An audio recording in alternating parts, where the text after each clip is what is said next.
ठीक है, खुर्जा और बखोना। और भी हैं, बाकी मैं बताऊंगा आपको कौन कौन से पर्यटन क्षेत्र हैं, बहुत सारे हैं, डीपा डी वगैरह बहुत चीज़ें, ठीक है। पर उसको एक कट्टा यहाँ पर नहीं करना। अभी हमको एक बेसिक लेवल में 4 दिन 5 दिन में सिर्फ समझना है कि भारत छत्तीसगढ़ दिखता कैसे। फिर जब पढ़ना चालू करेंगे सारा इन्फॉर्मेशन आ जाएगी। आज पूरा इन्फॉर्मेशन दूंगा, याद नहीं होगा, ठीक है ना। तो पहले जाकर इसको बनाना सीखिए, ठीक है। यहाँ से अगर देखेंगे तो कौन सी नदी जाती है इधर से? सोन नदी, ठीक है। इधर से आएगी नदी कौन सी? और ये किससे मिलेगी? सोन से। और यहीं पर उत्तर प्रदेश में क्या बनाएगी? गोविंद वल्लभ पंत सागर जलाशय, गोविंद वल्लभ पंत। इधर से आपकी निकलेगी नदी कन्हार, वो जाकर इधर मिलेगी, ठीक है। यहाँ से अगर देखोगे इधर के पर्वत श्रृंखला सोनहट के पास, तो इधर से बहुत सारी नदी निकलेगी, बनास, गोपद, नेउर, चिउल, ये कुछ नदियाँ निकलेंगी यहाँ से जो जाकर इधर मिल रही है, ठीक है। इधर नीचे से कौन सी नदी आ रही थी? हसदेव, ठीक है। यहाँ पर आप मेन पार्ट देखेंगे, यहाँ से नदी निकलेगी पत्तल गांव के पास से, वो मुड़ जाएगी, ये नदी है मांड, ठीक है। इसी के बाद यहाँ देखोगे पत्तल गांव के पास, तो यहाँ पर क्या है? लुडेंग पर्वत, ठीक है। उसी में लोरो घाटी जो फूलों की घाटी कहलाती है, इस लुडेंग से निकलेगी नदी केलो, ठीक है। खुर्जा ऊपर वो गई, बखोना से यहाँ से निकल के आएगी इब, इधर क्या नदी बहेगी? इब। ये क्या है? मांड, सॉरी ये क्या थी आपकी? केलो। ये वाली कौन सी थी? मांड। ये क्या थी? रिहंद, ठीक है। इधर से हसदेव। तो ये यहाँ की कुछ प्रमुख नदियाँ। बाकी इनकी जो सहायक नदियाँ उनको करेंगे हम लोग बाद में, ठीक है। तो प्रमुख नदियों को याद रखना। इस जगह से निकल के आई हसदेव, इधर से जा रही थी सोन, सोन से जाकर मिली गोपद, बनास, नेउर और चिउल। इधर से निकल कर गई कौन सी नदी? रिहंद। ये कौन सी नदी है? कन्हार। यहाँ से मेन पार्ट से मांड, इस तरफ से केलो, ठीक है। और इधर से जाएगी इब। क्लियर है? आपका बिना पढ़े ही अभी चालू भी बिना मेरे किए 2 क्या खत्म हो चुका है? संभाग तो हुआ, संभाग के साथ ड्रेनेज सिस्टम, अपवाह तंत्र। आपके 2 अपवाह तंत्र खत्म हो चुके हैं, आपको पता नहीं, पढ़ाऊंगा लेकिन उसको अलग से, पर बिना देखिए आप उसको बना लोगे उस टाइम पे, ठीक है ना। जिसको रट रहे थे लाइन खींच के, ये इधर से है, ये इधर से, सब फालतू किताबों को इसलिए बोलता हूँ मत फॉलो करो, समझ विकसित करो। अब क्या इंद्रावती को पढ़ना पड़ेगा आपको दोबारा? कल जिस तरह से पढ़े हम कि लाइन खींच के रटेंगे, ये आता है फिर ये आता है, ठीक है ना, वैसे नहीं पड़ता। इंद्रावती सीधा कैसे दिख रहा था आपको? नीचे से चिंतावागु, तालपेरू, डंकनी, संखनी, डंकनी, ठीक है ना, पूरा बताया था कल आपको। ऊपर से क्या दिख रही थी? नारंगी, बोर्डिंग। तो ये अगर आप समझ जाओगे नक्शे के ऊपर तो ये सारी चीज़ बहुत आसान हो जाएंगी भौगोलिक रूप से। अंत में जब ये पूरा हो जाएगा तो आप क्या कर सकते हैं, जब मैं आपको 4 दिन पूरा समझा दूंगा तो आप क्या करना, मैप लेना और 5 से 6 नक्शा बनाना। एक बनाना छत्तीसगढ़ के सारे पर्वत श्रृंखला, दूसरा बनाना छत्तीसगढ़ की सारी नदियाँ,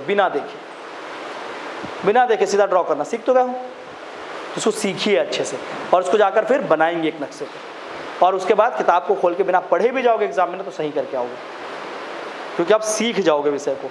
रटना नहीं है, सीखना है, और यही अंडरस्टैंडिंग है। लग रहा होगा फैक्ट है, लेकिन ये फैक्ट आपको बिल्ड कर रहा है एक बड़े चीज़ के लिए। तो कल बस्तर कराया था, आज सरगुजा में जितना सिखाया पहले उसको सीखिए, ये भूगोल में आपको पूरा काम आएगा। बाकी जो पर्यटन स्थल है वगैरह वो सारा हम लोग पढ़ेंगे ही पढ़ेंगे। फोकस ये नहीं होना चाहिए। अब कई लोगों का ऐसा ही फोकस होता है ना कि यार बस पूरे संभाग में इतनी सी जानकारी दी है, इतनी सी जानकारी देने के पीछे का कुछ उद्देश्य होगा।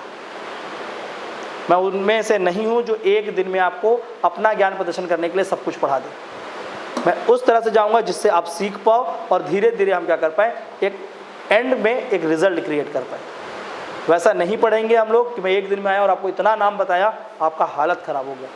मैं चाहूँ तो एक दिन में पूरे के पूरे 235 तहसील यहाँ पर बना के रख दूँ, आपको लगेगा वाह कितना आता है, लेकिन उससे कोई फ़ायदा नहीं है। फ़ायदा किससे? इससे कि आप धीरे धीरे स्टेप वाइज उस चीज़ को सीख पा रहे हैं, ठीक है। तो प्लीज़ जाकर घर पे पहले तो बस्तर को फिर से एक बार आज करना प्रैक्टिस, और सरगुजा को करना। फिर कल हम लोग चलेंगे बिलासपुर पे, फिर एक दिन में करेंगे दुर्ग और रायपुर, ठीक है। तो इस तरह से सबको एक एक करके आप सीख जाओगे। फिर उसके बाद हम लोग जब पढ़ने चालू करेंगे सब विषय को, कोई भी विषय आप पढ़ो, आपको सब विषय का समझ बहुत अच्छा है। पहाड़ों को समझ गए, अब देखो पर्वतों को अगर अच्छे से समझ गए तो ये दिखेगा कि छत्तीसगढ़ के बॉर्डर के आसपास पर्वत है। अब छत्तीसगढ़ के बॉर्डर के आसपास पर्वत है, और बॉर्डर के आसपास तो पहली बात क्या है कि केंद्र जो प्रशासन होगा छत्तीसगढ़ का उससे दूर है। दूसरी बात वहाँ पर्वत है तो वो क्या है, दूरस्थ अंचल है, एक ऐसा क्या होगा आइसोलेटेड एरिया होगा। तो वहाँ पर जो लोग होंगे डेफिनेटली क्या होंगे, जनजाति होंगे। और जो बॉर्डर के आसपास की जनजाति होगी वो सबसे पिछड़ी जनजाति होगी। छत्तीसगढ़ में 5 जनजाति को किसमें डाला गया? Particularly vulnerable tribal group, PVTG बोलते हैं। अब पांचों का स्थल देखो, बिरहोर उस बॉर्डर में है, बैगा इस बॉर्डर में है, अबूझमाड़ नीचे के बॉर्डर में है, कमार गरियाबंद बॉर्डर में है, पांडो ऊपर बॉर्डर में। क्यों? ये पांचों स्थल क्या है? हमारे इससे दूर है, रटना नहीं है, कॉन्सेप्चुअल अंडरस्टैंडिंग को हार्ड करना, ठीक है ना। तो ये जितने भी है, तो ये समझ को विकसित करिए कि ऐसा हो क्यों रहा है।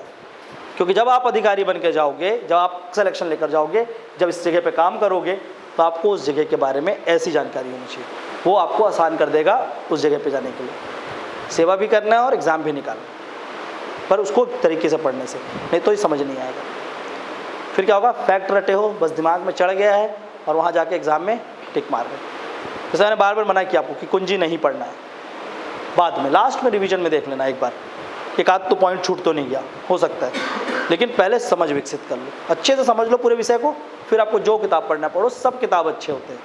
पर अगर समझ नहीं है और आप पहले ही दिन फैक्ट से पढ़ोगे तो वो बिल्कुल भी अच्छी किताब नहीं है। समझ एक बार विकसित हो जाए, सब कुछ अच्छा हो जाए, रिवीजन के लिए यूज़ करते हैं, बहुत अच्छी बात है।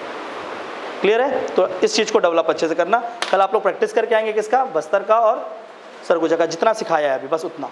कल हम लोग सेम चीज़ बिलासपुर के लिए सीखेंगे, ठीक है? ओके, चलिए, थैंक यू ऑल, आज के लिए इतना ही, कल इसके आगे बढ़ेंगे। प्रैक्टिस अच्छे से करना है ना आप लोग, छोड़ना मत।